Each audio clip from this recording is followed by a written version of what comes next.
Donc,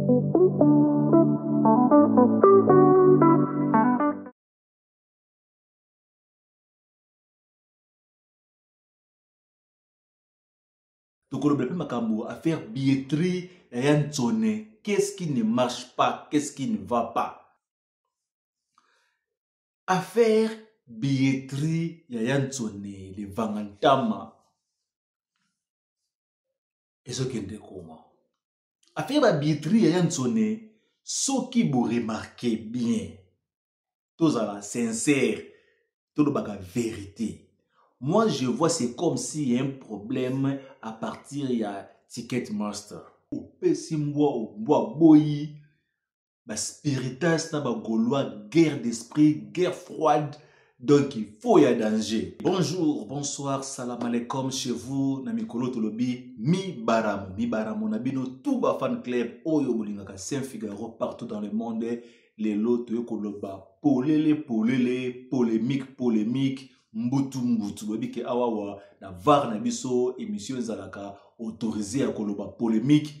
Autorisé à koloba makambo o artiste na lobaki na o ya kende ko sala. Voilà, nulle part ailleurs, le lobaka no fear, no favor. Awa to banga ka mututé, to pesa ka basango na biso ozala nani, to lobaka vérité, bozo biso regerte. Voilà.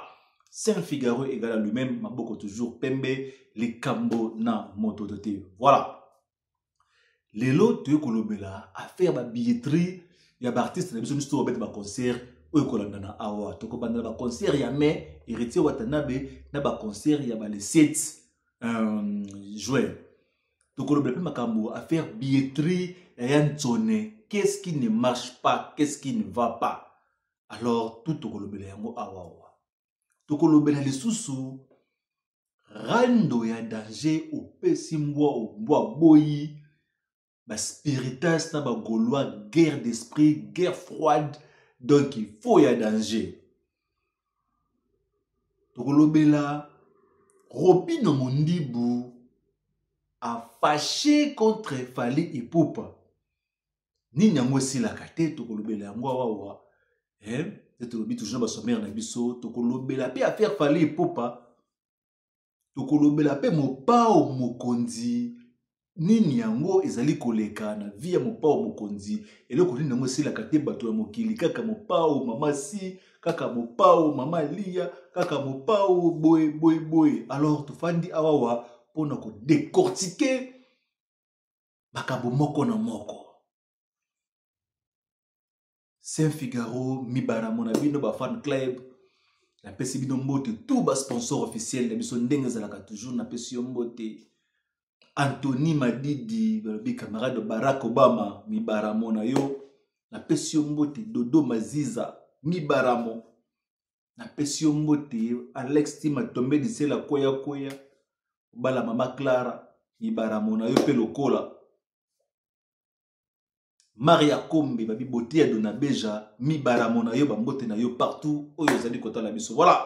Saint-Figaro sikoto banda na mayanga ni na biso ya lelo. To bandana na makambo ya héritier Watanabe na makambo faire rigola. Après bango toko chiter na makambo ba billetterie na bango, après toko kota makambo ya Yansone. Bozo ba kiti bo fa na pada bisibino lelo mbutu bo silekela ngate po ngalo ba vérité. Voilà. Lelo na yenga ne bandi lelo sikoyo yo batu ya héritier Watanabe bazali ko accuser batu ya faire rigola.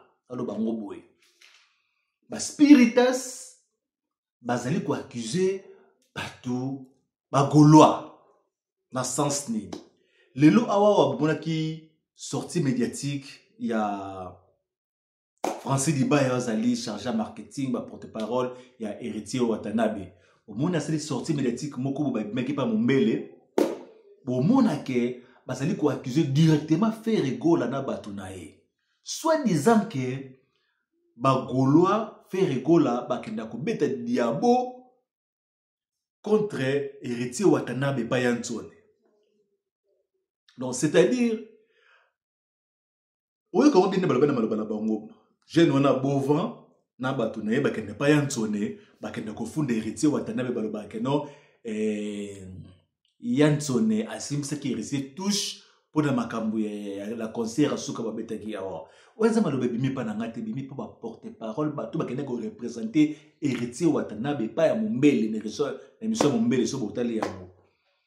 Donc si je comprends bien soki héritier Watanabe azoteka ba billet d'homme de parité et ça c'est parce que ba golo bazotia somisungi ba golo ba kei ko funda héritier et pas ya Ntsone. Est-ce que yango kozala ke non shit et quoi ya d'homme de Paris ba to so ba billet ceux qui vont le bakinga na loba na mopepe qui retate ki ba billet na contredire tout ça var awa to bomba raté to loba makambo solo to loba makambo oyo ou peut-être bota ngo kate dans le babobo balancer ngai d'homme de Paris place héritier akobeta place héritier akobeta bozo mona ba billet ezali nango ko changer te c'est à peu près 5000 billets jusqu'à présent koza na ba 1000 tickets oyo etekami jusqu'à présent toza na ba 1000 billets oyo etekami pona héritier Watanabe sur dans le à peu près 5000 parce que so continue na Dôme de Paris au monde parfois batia 4600 batia 4900 5000 dollars environ les lots toza le 21 mai 3 jours seulement pour concert Betama. Miracle nini oyo ko salama pour 3000 billets et kama du coup. Miracle nini oyo ko salama pour sold out et salama babeli la sold out pour héritier Watanabe. De l'autre côté, nous tozolaki ces jeunes habits to fandel le moment qui héritier Watanabe bazo na habité so peut-être balengi ba beta guerre moko boye ba telemsa polémique moko boye pour et faire la monsabato ke ba billet était kama to basala ndenge nini pour le moment na sabino terrain ezama be côté héritier Watanabe na ndenge d'homme de Paris terrain faux na ndenge d'homme de Paris terrain ezama be ya koleka na sabino héritier Watanabe risque de quelque chose. Ou que tu as souhaité, mais danger mon que ça quelque part. Dans l'année que la fois passée, tu as une question et pas concerne mais mon bon à Kinshasa. Est-ce que héritier Okuki collait sa musique? S'il faut n'aller sa musique pour ne louper m'bananga, s'il n'aller sa musique pour ne la plaindre, je peux le faire. Wana watam dans le bakiamo. C'est question batuna qui pour makamwa fali ton fali le baki keno et ça ndenge nini ba jeune faut batika kolesa muziki alors question ezaki question moko attrape pour y répondre bloc modèle wana. Motuna sko ezali awawa polémique o bimi awawa Francis Diba bimisi pour makambo keno ba ta faire rigola ba fonde ba mpa Anthony. Est-ce que ezana sens est-ce que yangonde kozala po Anthony to bato ya wenge musique maison mère Anthony ba yo que l'héritier mawa to bato ya héritier bato ya Anthony ba héritier Watanabe po bato ba bibi bien ba golo ba kende kufunda ba kenda kufunda pa Anthony hebité ce qui Anthony yo kela ki bango hebité ce pa yo kela bango te I don't know de to en anglais. Sikoyo de l'autre côté pe bango moko ba spiritas pe ba tonga na ba goloa bango ba spiritas bango ba kene ba ko soutenir à 100% Robino Mundibu pour attirer la paix faire rigola libaya pour faire rigola paix asala mwa mpiaka de l'autre côté kuna bidimo bozo mona bidimo botalaka ndenge makambo mwele kaka Bino boza ba présent tant lo ba ke ba fara salama bino moko boza présent bozali ko mona ndenge makambo zali ko lela. Alors to lo ngala dans contexte wana makambo wana ke no so ba ticket héritier zo te kamate et ça pour ba to faire rigola. Est-ce que ba tout ba kota stade ba saki ba to faire rigola? Est-ce que ba tout ba ce concert héritier Watanabe et ça ka ba to faire rigola? ba Gaulois, to bato maison mère.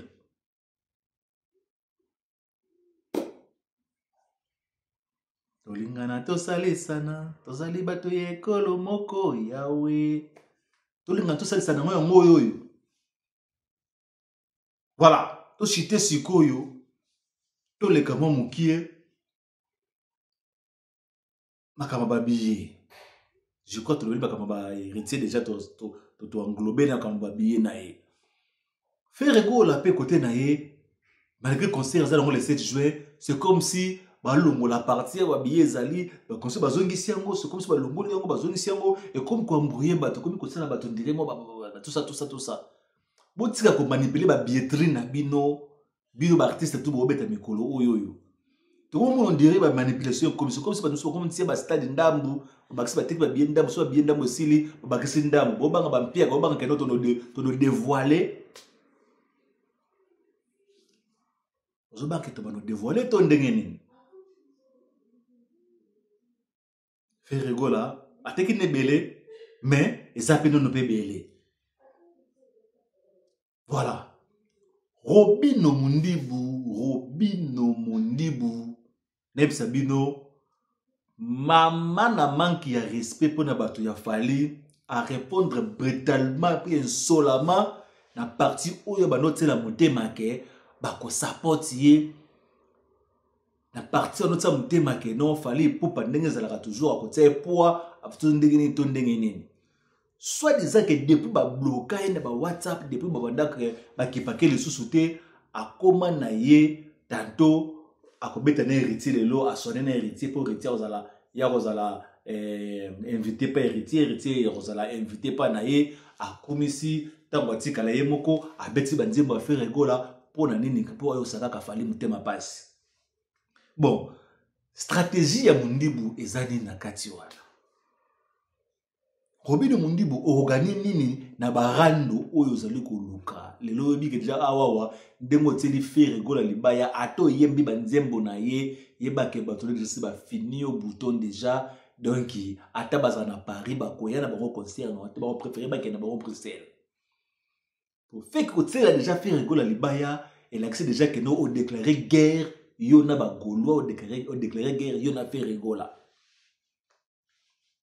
Na yep ça dans sens na comme zoloba donc musique comme ça na ngobongo atako tu otaki no date liboso mais tango bimika fara yeba déjà que non okomi na ba ennemi oyo kanaki te na vie surtout ba wario okutu ba ngaba tata po boso lo ba ino te o répondre tata papa na bango te loko moko te ongomona ke atanda ba ngaba ya concert na yo atanda ba ngana bango concert na yo. Mais sans vous mentir, kakana bord oyo beti que no répondre bango insolemment, brutalement, chance ba biro te kemen ngo déjà mo mingi, mais sinon te engeza la catastrophe.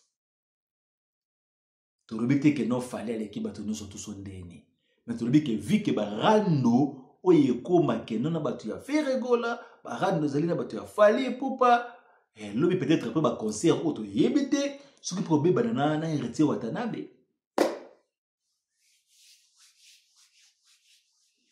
Donc il n'a pas bien.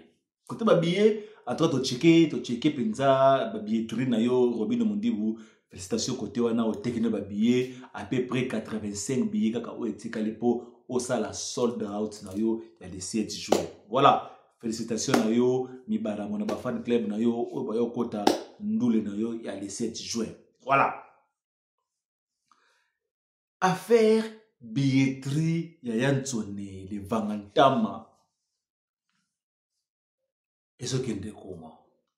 Affaire ba billetterie ya Yansone, ce qui vous remarquez bien. Tous à la sincère, tout le baga vérité. Moi, je vois c'est comme s'il y a un problème à partir de Ticketmaster. C'est comme s'il y a un problème, ça je vous le dis. Parce que sur le total, les 13, ndenge ba billetterie fongomaki et tekamaki. Bon, tu le long na mitunaka. Dans 2 jours, on a dans celle qui analyse, c'était les 16, les 17, si je ne me trompe pas. Bon, mon Nalobaki yango bien à peu près 6000 quelque chose billets vendus. Ça qui n'a 2 jours après. C'est-à-dire billet très vraiment le 13 et dans ça qui analyse le 16. Le 16.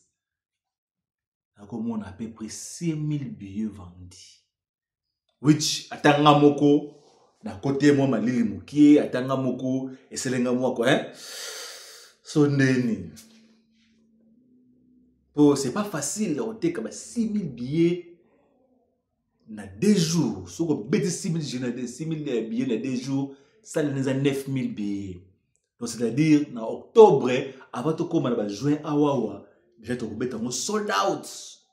Si on bet sold out na 3 mois à 4 mois avant concert na yo, c'est-à-dire faut pas bakisser la yo journée mususu, soirée mususu beta double mbonda.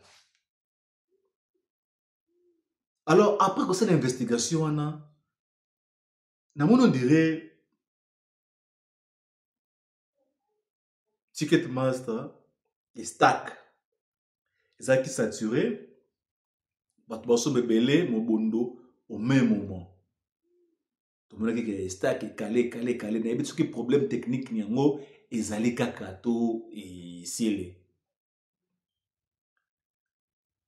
Je vous promets le samedi oyoyo tokozonga ngai personnellement na kozonga na sala soso inventaire wana ba billet etekami combien etekami combien na toujours na var na biso preuve à l'appui to la sabino nde to tsaka toujours salle wana na ba billet ba côté ba vert côté ba rouge tout ça pour to ba ndenge nini ezali ko kendele mes chers frères et sœurs. No fear no favor. Ces informations dans denga solo. Tolobi mabe vous avez regardé pour te pesa sango na ndenge ya frère. Voilà, mi baramona bino ba fan club na biso tozana nono to sisité me ba mbote ba dédicace et ça la biso moi bien moko bona pesi mbote molandi monene ya var c'était quoi c'était excusez-moi c'était Guilain zala ndeko moko komi na bosani kombo non je sais que zolanda ngai olobaki otindaki message no particulièrement et pas ya Weranson obisi biso boyebi que non Saint-Figaro komiselanga message na ngai et pas ya président Weranson yebisa président Weranson a démené moi Ventura a comme moi monene muki azonga le système asili koti moi nini moi bale banini omonaki moi 2 jours passés on a betaki bale c'est ça bino quand même. Voilà, message na yo komi to komango to kota na bureau na biso po yeba ke to tangi message na yo kaka ndenge ezalaka et to tindinga passager katakata to tindinga pa mettre ninja to ko glisser lango pe yantoni moko na message na ye omona ke to tangaki message na yo. Voilà, Saint-Figaro toujours égal à lui-même. Tout le balana no makambu ya côté mbutu ni yango yo salama entre Fally Ipupa na vine mo pa o mokonzi. Balobi ke ezali kambu ya respect. Nani azako respecter nani azako respecter nani te wana ba micro ezali ya bino. Mais les kambu tout ce ko lobela awawa affaire légende. Affaire légende. Est-ce que c'est vrai que Fally Ipupa a sa légende? Est-ce que Fally Ipupa a sa légende? C'est point d'interrogation. Question mark. Tout le monde ba sortie médiatique, il y a tout le monde. Nous tabandaki makambo oyoyo mais c'est Kasamba. Tout le monde qui a lobby Fally Ipupa a sa légende. Tout le monde ba dosu ba bimi ba contredire. Tout le monde qui vient biso Zakari ba so bimi à contredire totalement mais c'est qu'on a écouté ce MC à Kofi Olomide. Serge Kasamba. La clavier Zayabino, beaucoup de la dictionnaire la rousse, beaucoup la légende de Nicolas Kisanini. Est-ce que Makamu Zakara lobi pour na Fally pour bakaza légende a lobi a soloté à Kosi? Beaucoup la na monsieur Oyo a lobaki que Fally Ipupa aza légende te nani a lobi a solo nani a Kosi. Fona ba débat wana et puis meka ka bolo kola ndenge vo babaki que non Weranson za formateur te. Omoni makambo en tout cas na Congo benelo kwa seke zakati. Il y a rien de nouveau sous le soleil na Congo. Aussi si makambo ya wera sona Jacques Goubal kala mingi te makambo ke formateur. Lelo to ye lisusu a to bandi makambo ya ba légende. Le bilo mo pa mo konzi mo ko legende. Est-ce qu'il fallait aza légende? Clavier za ya bino bo répondre biso bo komela biso to kotanga mo na prochain épisode. Mo pa mo konzi concert hippodrome kala mingi te to moni ba remix ba nzembo tu ya kala. Mo pa mo konza zongisi yango pona hippodrome. So sombi tike so dans sombi tike te mi welisa ya danger pona yebisi yo festival ndeko za la danger. Honoré mon père mon konzi poto yebite loto lobby et vous ndenge nini. Ce que tout le banane makambu oyo tout le monde a sali ko bundela makambu Diddy Stone, Koffi Olomide, Mama C, Mama Lia. Tout fond de ce que tout mécano ko lobela non. Ou bien ka 2 minutes ka mécano ko solo ça dans mon vidéo mokie. Le loba te belé a ba fandi bazo pesa fali pour excusez-moi Koffi Olomide faute. Combien de personnes oyoyo bazo pesa Koffi Olomide faute kaka poza mobali pour peut-être bali na ye madame Olomide Cindy Leker. Est-ce que vous examinez kawana boye ba pourquoi Koffi Olomide asalaki ba bengandeni ataki un pas forward? Non, dans une interview moko Koffi Olobaka mo sa na poto sa na kin. Babondele bazongo bafanda bonso na kin alingaka te. 1. Le 2. Est-ce que boyoka nzembo oyoyo bopa mokonzi Koffi Olomide ayembelaka Mama Lia? Koffi Olomide ayembaka ngo atangi koma bana na ye. Bosalela Mama Likita alembeseke. Nana yoka nzembo wana tetango Koffi ayembelaka Alia. Atinzi bana bosalela Mama na bino Likita alembeseke. Nana yoka nzembo wana te. So yoki nzembo wana nzembo alidor wana tu oyoka ndenge nini Koffi azo bondela mwasi na ye. Chéri zonga ndako na yo atana biminda zongi ndako retard monta ki parate mutasa de loko moko te. Ala ko expliquer que non mwasi azate na ndako. Muto zo kipe azate. Soko zongi ndako te ndako malili. Koffi ayembe tala degré mobali mukola Koffi Olomide a quitté le niveau moi so singa pardon na public. Tout dans na public c'est parce que c'est le nzembo oyo soki otenga tembe ke no beta nzembo alidor yo moko yo kama Koffi. To eso yo ka ndenga bolingo oyemboka nisa mwasi na oso ndenene. Mais betango mitia na kati tia na place ya Koffi Olomide azobondela mwasi na ye. Abanino ko yebisa na bana na ye nanu bosangana c'est kola bosangana bobondela mama azonga ndako. Nzembo wana lidor boyoka ngo bien. Boyoka nzembo wana lidor wana très bien bo pesa na raison. Bebisa mama alembeseke. Atana bimena zongi ndako retard mutawatsanga kazate. Bolingo sikoyo Koffi sikoyo kona bali ne mwasi mususu akomi mwana mabe akomi papa mabe yemta lobina ajo akomi na le lobo esala ke lengi babenga ke bébé erno sotu mwasi ozo sangisa bana nini nyoso tu mama si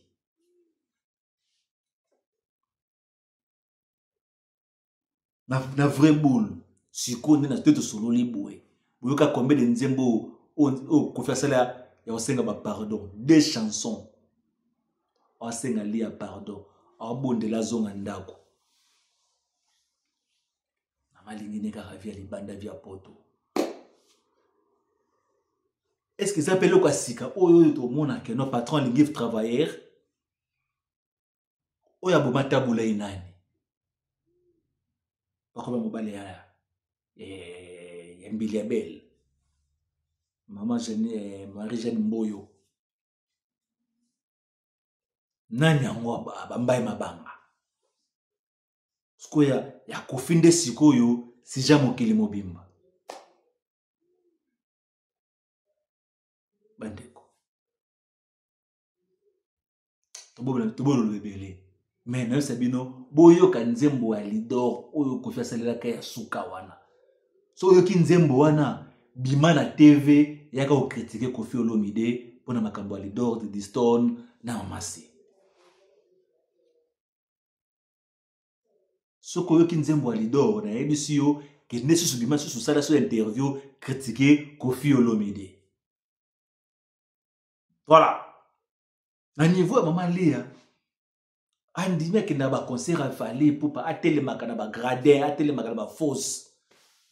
Ex mosi ya patron na niveau pe ya Maman Léa na respect ya Kofi Olomide akoka ko sa pe bongo te. To pekisa ke de concert te ke no duma na été. Mais na respect ya mobali na yo ata ex na yo robeta ngo bongo te. Saint-Figaro toujours maboko pembe likambo na motote sans rancune toza toujours apona pesa toni basango ya ndenge na ndenge. Alors tokutani bongo lobby na intervention ya ba billet ya Héritier Watanabe ya Ferregola ya Robin Mundibo ya Weranson to ko afficher yango awawa to ko lobela mutu moko na moko ba billet ngo teka mandenge nini akomi na combien ezali ko kende ndenge nini. Saint-Figaro toujours égal à lui-même. To kutani na prochain épisode na pesio mbote na yo avant to kende des bourgeois Mobutu qui wawa bimo fleuri ekoyate na pesio mbote toujours à toi aussi mon ami le pasteur Logos na Suisse pasteur Blanchard na pesio mbote Irène Mamboni na pesio mbote Cédric Bombela les champions na pesio mbote Obotalaka Saint-Figaro to kutani na prochain épisode nde toujours makambo awa kaka na kati ya etando na biso seo.